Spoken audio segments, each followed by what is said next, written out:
sebentar Bapak Ibu, gantian dulu ya. Ini saya bacakan dari yang chat. Dari Bu Cendrawati. Mas Riko mau tanya, mama saya seorang NPD, selalu mengatur, mengekang diri saya. Padahal saya sudah berumur 30-an. Sering kekerasan fisik, kata-kata, dan mental saya. Bagaimana cara mengatasi emosi marah dan kesal kepada mama saya? Terima kasih. Nah, ini tinggal serumah atau gimana? Bu Cen, kalau bisa ini aja ya, di open mic aja ya. Kalau tinggal serumah, kalau memang Bu Cen ini tipikal yang tidak apa ya, yang kesadarannya belum stabil, tak sarankan sementara pisah rumah, pandang fotonya mamanya sampai semua perasaannya sampai hilang, mulai mereka cinta, baru tinggal serumah. Nanti beda pasti. Tapi kalau kesadarannya udah stabil, tinggal serumah nggak masalah. Tinggal serumah, pandangi aja fotonya sampai perasaannya muncul semua, dibiarkan apa adanya, nggak usah ngapa-ngapain, intinya dibiarkan apa adanya. Nanti hilang sendiri. Ketika hilang, muncullah cinta. Baru kemudian tingkah laku mamanya berubah. Tipnya gitu, dipandang foto mamanya. Kalau masih tinggal sama paling gampang. Mana bukan? Ya, kalau masih tinggal sama berarti masih lebih sulit. Karena bukan masalah lebih atau enggak. Nah, itu masalahnya kan nanti terpengaruh kan. Misal kita habis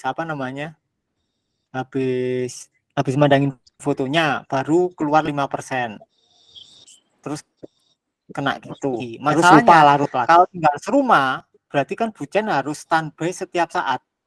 Siap setiap saat untuk dipicu kan.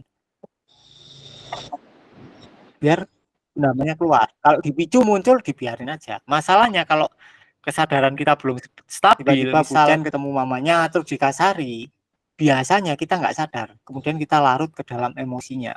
Entah kita lari, entah kita berusaha melenyapkan emosinya, malah tambah besar emosinya. Itu masalahnya di situ. Saranku menjauh dulu sebentar aja gitu. Sebulan aja menjauh dipakai foto aja lah, disadari perasaan apapun yang muncul sampai hilang semua, ganti cinta, baru sampai sebaiknya serumah lagi.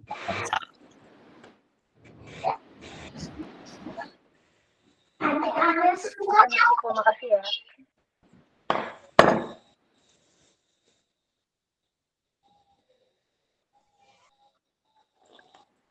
Aman? Aman. Thank you, Mas Riko. Ya, sama-sama. Ya, silakan.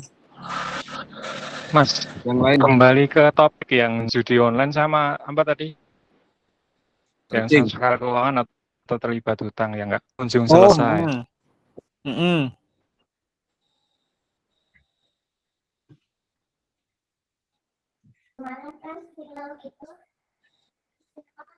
Pak Levi lah. Ya, Papa. Ya, saya Papa dari Jogja. Ya, silakan. Ya. Jelas. Nah, itu gimana itu Mas cara mengatasinya? Misal kita sudah mirroring atau sudah praktek periferal atau nomen, itu gimana cara mengurai samskara kok masih ada aja? Misal kita sudah sebenarnya dulu awal-awal atau pertama mirroring itu memang ada reaksi. Jadi kayak sesek segala macam kan di sana sini. Nah, itu kok masih belum ada istilahnya, belum ada kayak satorinya gitu loh. Kalau Mas Riko tadi bilang apa kok mengalami dark night of the soul. Nah, dark night of the soul itu kan istilahnya kenso ya, lawan dari satori. Dan itu berulang-ulang atau looping kayak gitu terus. 1 bulan ke depannya kayak gitu terus, 3 bulan lagi kayak gitu terus, dan ngalamin terus. Nah, itu kapan istilahnya kapan kesadarannya itu mulai membimbing kita tuh kapan, Mas? Saya juga ragunya ini tuh cuman pikiran atau kesadaran yang membimbing, itu kan masih bingung karena kok sampai beberapa bulan mempraktekkan kok belum ada solusi atau sepertinya masih belum melangkah ke arah yang kita bukan yang idamkan. kita inginkan, cuman yang ya istilahnya itu. Ya, nah pertanyaannya kan gini, gimana? Apakah itu kesadaran membimbing kita? Nah, pertanyaannya adalah yang dibimbing siapa? Pertanyaannya itu dulu, yang dibimbing siapa? Kira-kira lah. Yang ingin dibimbing siapa? Yang Papa ingin Levi. dibimbing ya saya yang sedang dalam berkutat di looping masalah itu, yang masih belum. Saya sudah mempraktekkan diri saya sebagai objek kan gitu kan. Yang ingin tapi masih melenyapkan belum. samskara siapa? Ya, saya berusaha tidak melenyapkan, ya berusaha menyadari kan gitu. Nah, bentar. Nah, berusaha itu juga saya tahu. Tadi Istilahnya kan seperti pelat. Kok samskaranya nggak lenyap-lenyap gitu kan? Aku udah berusaha melenyapkan tapi nggak lenyap-lenyap. Nah, pertanyaan gini, yang berusaha melenyapkan siapa? Pertanyaan itu. Kalau itu ketemu enak udah. Papa Levi bukan yang berusaha melenyapkan. Iya. Iya kan? Iya, tidak berusaha juga. Kalau ngerti konsepnya, istilahnya diamati gitu, disadari, diselami, di letting in kan. Ya, nah, masalahnya sampai sudah menyadari Papa Levi-nya belum yang berusaha melenyapkan?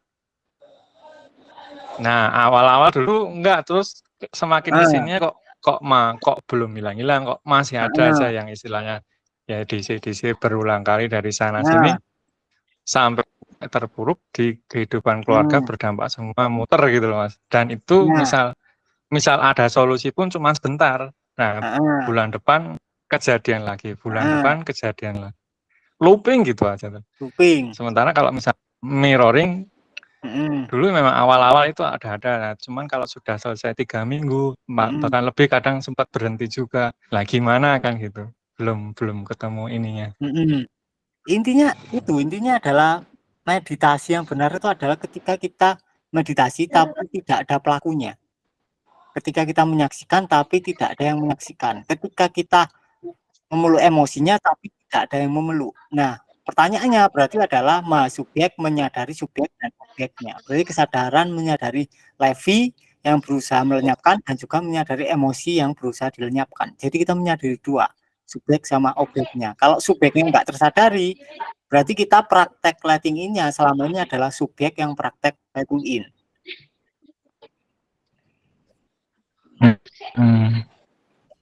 Dapat nggak gambarannya?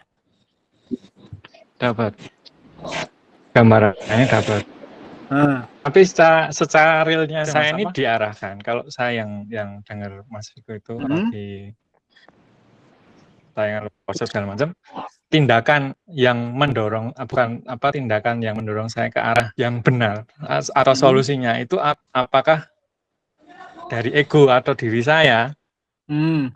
Maksudnya diri saya yang baru apa diri saya yang lama itu yang mengambil tindakan, kan saya nggak tahu kok. Istilahnya kan kalau Mas Riko ngalami frame per frame-nya karena kita terikat sama ruang dan waktu tubuh maksudnya. Nah itu sampai kapan biar tidak terjadi looping yang sama gitu. Looping itu keterpurukan yang sama gitu loh. Loopingnya apa? Nah kalau tadi kan saya tanyanya masalah ya finansial itu Mas, yang itu ya misal judol terus trading loss pakai itu tadi. Nah itu kan misalkan kepepet, saya juga nggak pengen istilahnya gaya lubang tutup lubang itu nggak pengen. Cuman adanya itu ditawari ya. Nah saya nggak tahu ini yang mengambil keputusan untuk gaya lubang tutup lubang itu saya ataukah kesadaran. Nah itulah kok masalahnya belum selesai gitu maksudnya itu. Nah praktek letting ini apakah salah, apakah praktek mirroringnya salah? Kalau mirroring tuh saya sampai emosi sampai terkuras itu sering dulu awal-awal, cuman belakangan terus habis 3 minggu itu kok wah ya gimana ya, mungkin ada pendaman emosi samskara yang karena kejadian yang terulang misal, maksudnya ya ditagisasi ini apa diparanisasi bolak-balik sampai dengan kekerasan juga. Ya saya tak lewati. Saya tenang, cuman saya tuh cuma takut looping lagi, looping lagi kejadian. Saya nggak pengen karena dampaknya kan ke keluarga, ke sekitar juga. Mungkin Oke, Jadi sebentar Om, istilahnya sebelum dijawab Mas Riko, mungkin ini Om, aku nambahin kondisinya Papa Levi ini mungkin lagi ini yang kita bahas kemarin, menunggu. Dia sudah letting in, kemudian mirroring, nah kemudian ada step lagi dia menunggu mungkin. Kira-kira itu mungkin. Ya intinya entah itu sosok yang menunggu, entah itu sosok yang misal berusaha melenyapkan, intinya sama. Ada beberapa suara yang tidak tersadari. Itu kan cuma berupa suara kan hasilnya. Mau sosoknya apapun, entah sosoknya menunggu ataupun apa, itu berupa suara. Kok ini bener tak? Ini dari kesadaran tak bener? Itu kan cuma suara. Ketika suara itu tidak disadari, berarti sampean hadir sebagai suara itu. Masalahnya di situ. Makanya setiap suara harus disadari. Makanya di SOP-nya disadari suara pikirannya, di mirroring juga disadari suara pikirannya. Itu adalah SOP paling penting, paling dasar. Ketika suara bisa tersadari, baru sampean bisa menyadari area-area yang lebih halus, kayak emosi, terus sensasi fisik, dan lain-lain. Tapi kalau pikiran belum tersadari, itu hal yang fatal. Jadi pertama mirroring yang perlu dilakukan adalah menyadari suara yang muncul di kepala, itu dulu. Kalau itu nggak tersadari, akibatnya akan fatal. Karena sampean prakteknya pasti belok arah. Yang awalnya kita menerima, pasti kita berusaha menerima agar emosinya lenyap. Dengan harapan ketika emosinya lenyap, kehidupan lebih baik. Nah, itu kan udah belok jauh, sangat-sangat jauh kan. Itu istilahnya ego menggunakan satu cara agar keinginannya terjadi. Intinya suaranya yang disadari. Makanya paling penting adalah praktek menyaksikan suara-suara di kepala. Sebelum tidur lah coba. Pasti rame. Nah, itu disadari keberadaan suara-suaranya. Mau itu sosok menunggu kayak yang dibilang Umari, mau itu sosok yang berusaha melenyapkan, mau itu sosok yang takut looping, itu tidak lebih dari suara yang muncul dan tenggelam. Masalahnya kalau kita tidak menyadari itu suara, otomatis kita jadi suara itu. Misal suaranya ketakutan, ini nanti looping gimana? Nah, ketika ini tidak disadari, otomatis dia stay di sini, nempelok kita. Berarti kita jadi yang takut. Otomatis semua gerakan kita berdasarkan pada rasa takut. Masalahnya di situ. Mungkin Om Hari mau nambahin? Enggak Om. Cukup. Joko. Biasanya Om Joko ada contoh biasanya. Ya udah itu tadi, sadari pikiran-pikirannya. Bisa ditulis ya. ya. Kalau Paling misalnya krusial, bisa ditulis ya. Ya, kalau susah mengamati pikiran itu ya. Ditulis, pikirannya ditulis. Jadi mengamati pikiran tuh kayak gini. Kita jalan di taman gitu ya. Kita lihat ada bunga mawar merah cantik. Ya. Itu di kepala kan sudah muncul tuh. Waktu kita ngelihat, kita udah tahu, oh ada mawar cantik gitu. Tapi habis itu muncul di kepala, mawar itu cantik gitu. Habis itu muncul lagi, mawarnya ada durinya, atau muncul apa lagi. Nah itu kan, awalnya kita sudah sadar. Nggak perlu diverbalkan, nggak perlu muncul di pikiran, itu kita tahu, oh itu mawar merah gitu. Tapi habis itu muncul. Nah yang muncul ini biarin aja. Ini sehari-hari sering sih, kita ngelihat apa langsung kan muncul penilaian. Sebenarnya awal kita ngelihat itu datar-datar aja, biasa aja. Tapi setengah detik kemudian muncul penilaian. Oh cewek itu cantik, padahal kita udah lihat cantik dia ya. Tapi setelah itu muncul seliweran pikiran-pikiran yang lain. Nah ini perlu latihan memang. Oh ya Om Joko, bisa diterima, bisa saya tangkap. Terima kasih. Siap. Ya. Atau paling gampang sampean nggak usah ngapa-ngapain, nggak usah apian, itu pasti suaranya ruame. Nah itu didengarkan saja. Cara paling gampang itu nggak ngapa-ngapain. Ketika sampean otomatis suara yang paling dominan dan emosi yang paling dominan akan muncul ke permukaan.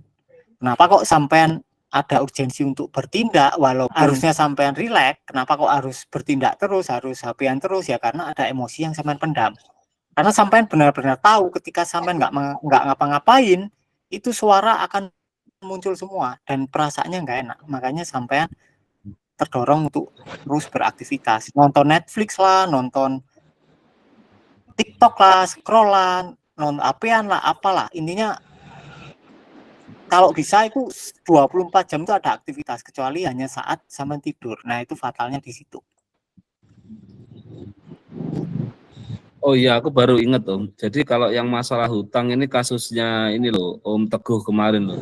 Mungkin teman-teman yang sering lihat ngaji Roso kan pernah lihat video itu. Oh ya. Yang Ya, Mas hutang Mas Teguh yang 800 itu juta. ya. Ya, itu teman saya. Habis kita dari ketemu Mas Riko, Mas Joko, saya dan Mas Teguh itu pulang bareng dan dia memang benar-benar nggak ngapa-ngapain di rumah karena udah buntu. Ya akhirnya ya nggak Sama itu ngapa-ngapain di saya rumah. ngalami juga. Itu beneran nggak ngapa-ngapain dia hanya mainan sama anak istrinya. Ya, Itu saya sahabat juga saya. ngerasa gitu, Om Ari. Apa? Ngelokro istilahnya. Cuman saya tuh bingung. Ini tindakan ini tuh diinspirasi oleh kesadaran ataukah pemikiran itu yang masih Nah, disadari yang bingung. Kesalahannya Papa Levi adalah berusaha menjawab pertanyaan dari pikiran yang bingung. Oh iya benar juga Mas. Itu kalau disadari beres urusan itu, nggak perlu jawab itu. Siap. Pikirannya. Siap? Siap. Ya, terima kasih. cukup ya. Ya. Lanjut.